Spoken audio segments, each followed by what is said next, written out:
ഇതൊരു sale post ആണ്. 4 birds ആണ് സെല് ചെയ്യാൻ വേണ്ടിയുള്ളത്. 4ഉം ബ്രീഡിംഗ് സെറ്റാണ്.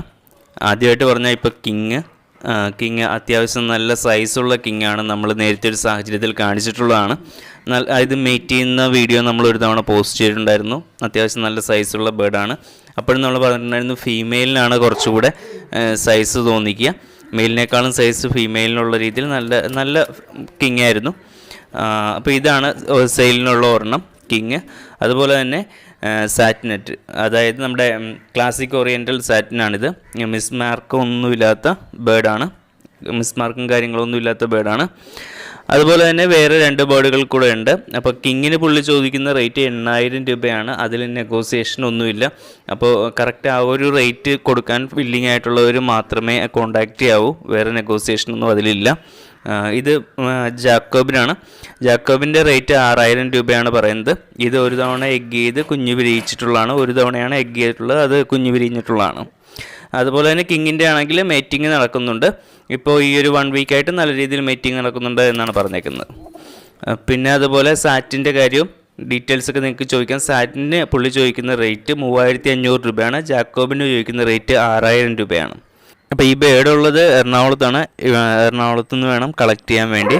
അപ്പോൾ താല്പര്യമുള്ളവർക്ക് പുള്ളിയെ ഡയറക്റ്റ് കോൺടാക്ട് ചെയ്യാം. നമ്മൾ നമ്പർ ഇതിൽ കൊടുക്കുന്നുണ്ട്. പിന്നെ അടുത്തായിട്ട് വിൽക്കാനുള്ളത് നമ്മുടെ ലാഹോറിയാണ്. ലാഹോറിയുടെ കാര്യവും 3500 രൂപയാണ് റേറ്റ് പറഞ്ഞിരിക്കുന്നത്. നിങ്ങൾ ഡയറക്റ്റ് കണ്ട് സംസാരിക്കുക. ഇങ്ങനത്തെ കാര്യങ്ങളെല്ലാം ഡയറക്റ്റ് തന്നെ ചെയ്യുക. റേറ്റിൽ വലിയ നെഗോസിയേഷന് പുള്ളിക്ക് താല്പര്യമില്ലെന്നാണ് പറഞ്ഞേക്കുന്നത്. അപ്പോൾ നമ്മൾ ഒരു ബേർഡിനെ കണ്ടിട്ട് അതിനെ ഇഷ്ടപ്പെട്ടാൽ മാത്രം കോൺടാക്ട് ചെയ്യാൻ ശ്രമിക്കുക. എന്നിട്ട് ഡയറക്റ്റ്ലി നെഗോസിയേഷൻ കുറക്കാൻ ശ്രമിക്കുക. പുള്ളിക്ക് താല്പര്യമില്ല നെഗോസിയേഷൻ എന്ന രീതിയിലാണ് പറഞ്ഞിരിക്കുന്നത്. 4 പേരിനെയാണ് കൊടുക്കാനുള്ളത്. ഞാൻ പറഞ്ഞിരുന്നു already. Lahore, satin, king, Jacobin 4 പേരാണ്. 4ഉം ബ്രീഡിംഗ് സെറ്റാണെന്ന് പറഞ്ഞു. അപ്പോൾ ഇതിൻ്റെ ബ്രീഡിങ് ഇവിടെ വന്നിട്ടുള്ള എഗ് ചെയ്യലും കാര്യങ്ങളും പറഞ്ഞു കഴിഞ്ഞാൽ നമ്മുടെ ലാഹോറും ജാക്കോബിനും ഒക്കെ ഇവിടെ കുഞ്ഞ് ഇറക്കിയിട്ടുള്ളവരാണ്. ജാക്കോബിന് ഒരു തവണ ഇവിടെ കുഞ്ഞിറക്കി, ലാഹോർ ഒരു തവണ ഇവിടെ കുഞ്ഞിറക്കിയതാണ്. അതുപോലെ ബാക്കി ബേർഡ്സിൻ്റെ കാര്യത്തിലേക്ക് വന്നാൽ കിങ്ങിനെ പുള്ളി 2ഉം സെപ്പറേറ്റ് മേടിച്ചാണ്. നേരത്തെ നമ്മൾ പറഞ്ഞിട്ടുണ്ട് ഫീമെയിൽ നല്ല സൈസുള്ള ബേർഡാണ്. മെയിലുമായിട്ട് കമ്പയർ ചെയ്യുമ്പോൾ 2നെയും കണ്ടു കഴിഞ്ഞാൽ നമുക്ക് നന്നായിട്ട് ഇഷ്ടപ്പെടാൻ സാധ്യതയുള്ളതാണ്. അതുകൊണ്ട് തന്നെ ഡയറക്റ്റ് നിങ്ങൾ കണ്ട് നിങ്ങൾക്ക് ഇഷ്ടമായെങ്കിൽ വേണം മേടിക്കാൻ. അപ്പോൾ ബാക്കിയുള്ള ഡീറ്റെയിൽസ് നിങ്ങൾക്ക് പുള്ളിയോട് ഡയറക്റ്റ് ചോദിക്കാം. ചോദിച്ചിട്ട് നിങ്ങൾക്ക് ഇഷ്ടമായെങ്കിൽ കോണ്ടാക്ട് ചെയ്തിട്ട് മേടിക്കാൻ നമ്പർ നമ്മൾ കൊടുക്കുന്നുണ്ട്. കഴിഞ്ഞ തവണ നമ്മളൊരു സെയിൽ പോസ്റ്റ് ഇട്ടപ്പോൾ അതിലൊരു പുള്ളി പറഞ്ഞിരുന്നു ഇങ്ങനെ സെയിൽ പോസ്റ്റ് ഇടക്കിടരുത് എന്നുള്ള രീതിയിൽ പറഞ്ഞിരുന്നു.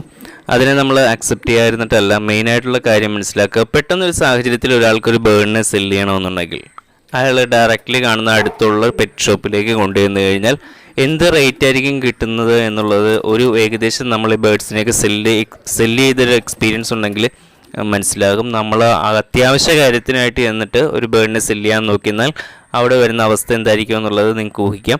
അങ്ങനെ എന്തെങ്കിലും സെയിൽസ് റിലേറ്റഡ് ആയിട്ട് ഇമ്മീഡിയറ്റ്ലി സെല്ല് വേണ്ടതോ അല്ലെങ്കിൽ എന്തെങ്കിലും അർജൻറ്റ് കാര്യങ്ങളായിട്ട് വരുമ്പോൾ നമ്മൾ അങ്ങനത്തെ പോസ്റ്റുകൾ ഇടാറുണ്ട്. പിന്നെ കുറച്ച് ഡിഫറെൻ്റ് ആയിട്ടുള്ള ബേർഡ്സുകൾ വന്നാലും നമ്മളത് ഇടാറുണ്ട്. ഇത് ബൈ ചെയ്യുന്നതിന് പല ആളുകൾക്കും ഉപകാരപ്രദമായിട്ടുണ്ട്. ഇനിയിപ്പോൾ ഇങ്ങനത്തെ സെയിൽ പോസ്റ്റ് എന്ന് വരുന്ന സമയത്ത് നമ്മൾ ഹെഡിങ്ങിൽ തന്നെ അത് സെയിൽ എന്ന രീതിയിൽ കൊടുത്തിട്ടുണ്ടാകും. അപ്പോൾ അത് ഇഗ്നോർ ചെയ്താൽ മതി. നമ്മൾ താല്പര്യമില്ലാത്ത ആളുകൾക്ക് അത് ഇഗ്നോർ ചെയ്താൽ മതി. ഈ ഒരു കാര്യം മനസ്സിലാക്കുക. നമ്മളൊരു ബേർഡിനെ മേടിച്ച് വളർത്തുന്നു, അതിൻ്റെ മാർക്കറ്റും ഉണ്ടാകണം. അപ്പോൾ ഈ ഒരു പ്ലാറ്റ്ഫോമിൽ കിട്ടുമ്പോൾ മിക്കവാറും സാഹചര്യത്തിൽ ഇമ്മീഡിയറ്റ്ലി സെയിലുകൾ നടക്കാറുണ്ട്. പിന്നെ ഇതുപോലൊരു സാഹചര്യത്തിലാകുമ്പോൾ നമ്മൾ ഡയറക്റ്റ്ലി ഇതിൻ്റെ റേറ്റ് പറഞ്ഞുകൊണ്ടാണ് സെല് ചെയ്യുന്നത്. പലരും ചോദിക്കുന്ന അല്ലെങ്കിൽ റേറ്റ് ചോദിച്ച് അതിന് റെസ്പോൺസ് ഇല്ലാതെ വരുന്ന സാഹചര്യം ഒരു പരിധിവരെ നമുക്ക് എലിമിനേറ്റ് ചെയ്യാൻ പറ്റും. പലരുമായിട്ടും നമുക്ക് ഡിസ്കസ് ചെയ്തിട്ട് ഒരു തീരുമാനം എടുക്കാനുള്ള സാഹചര്യം ഇതുവഴിയൊക്കെ കിട്ടും. അപ്പോൾ നിങ്ങൾക്ക് വേണമെങ്കിലും ഇതുപോലെ ബേർഡ്സിനെ സെല് ചെയ്യാൻ എന്തെങ്കിലും ബുദ്ധിമുട്ടുണ്ടായാൽ ഇമ്മീഡിയറ്റ്ലി സെല് ചെയ്യേണ്ട സാഹചര്യങ്ങളൊക്കെ ഉണ്ടായാൽ നിങ്ങൾക്ക് ധൈര്യമായിട്ട് കോൺടാക്ട് ചെയ്യാം. വീഡിയോ ഇപ്പോൾ നിങ്ങൾക്ക് കാണാം. ഈ ഒരു വീഡിയോ എടുത്തേക്കുന്നത് വെർട്ടിക്കലായിട്ടാണ്. അപ്പോൾ ലാൻഡ്സ്കേപ്പ് കിട്ടുന്ന പോലെ വീഡിയോസ് എടുത്ത് അയക്കുക. അപ്പോൾ നമുക്ക് കുറച്ചുകൂടെ കംപ്ലീറ്റ് ആയിട്ട് വീഡിയോസ് അപ്ലോഡ് ചെയ്യാനായിട്ട് പറ്റും. ഇതിൽ നമ്മൾ ഒരു 3 മിനിറ്റെങ്കിലും ഉള്ള രീതിയിലേക്ക് അയച്ചു കഴിഞ്ഞാൽ ബാക്കി ഡീറ്റെയിൽസ് പറഞ്ഞിട്ട് നമുക്ക് സെല് ചെയ്യാവുന്ന ഒരു സാഹചര്യം ഉണ്ടാകും. അപ്പോൾ ഓക്കെ, നിങ്ങൾക്ക് ഇഷ്ടമായെന്നാൽ തീർച്ചയായിട്ടും സബ്സ്ക്രൈബ് ചെയ്യുക. നോട്ടിഫിക്കേഷൻ കിട്ടാനായിട്ട് ബെല്ലൈക്കൺ എനേബിൾ ചെയ്യുക. അടുത്തതായിട്ട് നമ്മൾ ചെയ്യാൻ ഉദ്ദേശിക്കുന്നതല്ല, ചെയ്തു വെച്ചിരിക്കുന്ന 2 വീഡിയോസ് ഉണ്ട്. അതൊരെണ്ണം നമ്മളുടെ എഗ്ഗിങ് റിലേറ്റഡ് ആയിട്ടുള്ള ഇഷ്യൂസിനെ കുറിച്ചിട്ട് പറയുന്ന ഒരു വീഡിയോ ആണ്. അതിൻ്റെ ഫസ്റ്റ് വീഡിയോ നമ്മൾ അപ്ലോഡ് ചെയ്തായിരുന്നു. അത് കണ്ടതിന് ശേഷം മാത്രമേ സെക്കൻഡ് വീഡിയോ കണ്ടിട്ട് കാര്യം ഉണ്ടാവുള്ളൂ. അപ്പോൾ ആദ്യത്തെ വീഡിയോ നോക്കുക. എഗ്ഗിങ് റിലേറ്റഡ് ആയിട്ടുള്ള ഇഷ്യൂസിൻ്റെ ഈ കഴിഞ്ഞ ലാസ്റ്റ് വീക്ക് ചെയ്തിട്ടുള്ള വീഡിയോ ഒന്ന് നോക്കുക.